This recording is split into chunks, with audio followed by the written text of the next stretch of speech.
Start. मुलगी हे परक्याचे धन आहे. मुलगा हा वंशाचा दिवा आहे.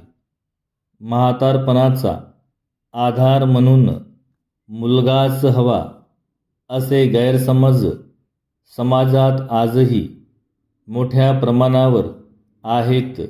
विशेषतः ग्रामीण भागात या विचारांचा मोठा प्रभाव दिसून येतो. त्यामुळे मुलगाच हवा असा अनेकांचा आग्रह असतो. साहजिकच मुलगा होत नाही तोपर्यंत प्रयत्न करत राहण्याकडे ओढा आढळतो. परंतु यात संबंधित स्त्रीची किती फरफट होते, तिचे कसे हाल होतात याचा विचारच केला जात नाही.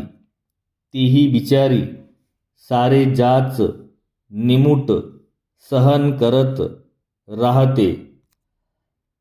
बाजीरावाला 5 मुली असण्यामागे हीच मानसिकता कारणीभूत असणार आहे. वास्तविक आज मुली मोठ्या संख्येने उच्च शिक्षण घेऊन विविध क्षेत्रात स्वतःचे कर्तृत्व सिद्ध करत आहेत. विवाहानंतर आई वडिलांचा व्यवस्थित सांभाळ करणाऱ्या मुलींचीही संख्या कमी नाही. परंतु हे दिलासादायक चित्र साऱ्यासमोर येत नाही. साहजिक जुन्या विचारांचा पगडा कायम राहतो.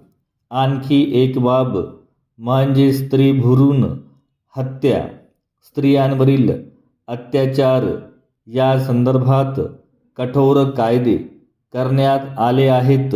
परंतु त्याबाबतची माहिती तळागाळातील जनतेपर्यंत पोहोचली का, हा महत्त्वाचा प्रश्न आहे. या महत्त्वाच्या गोष्टींबाबत अनभिज्ञ असणाऱ्यांची संख्या कमी नाही. त्यामुळे अशांकडून स्त्रीभ्रूण हत्या किंवा स्त्रियांवर अत्याचाराचे प्रयत्न होण्याची शक्यता वाढीस लागते.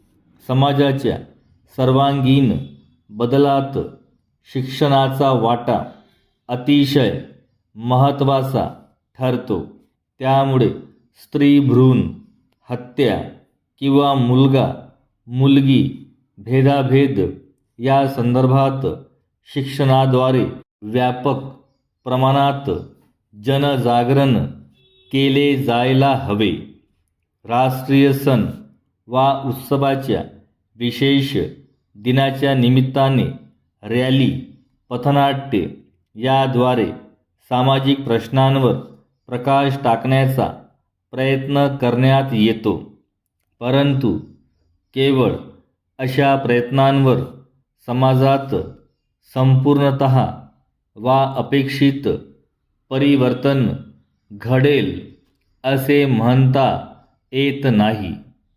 त्यासाठी अशा उपक्रमांमध्ये संघटनेचे योगदान मोलाचे ठरते.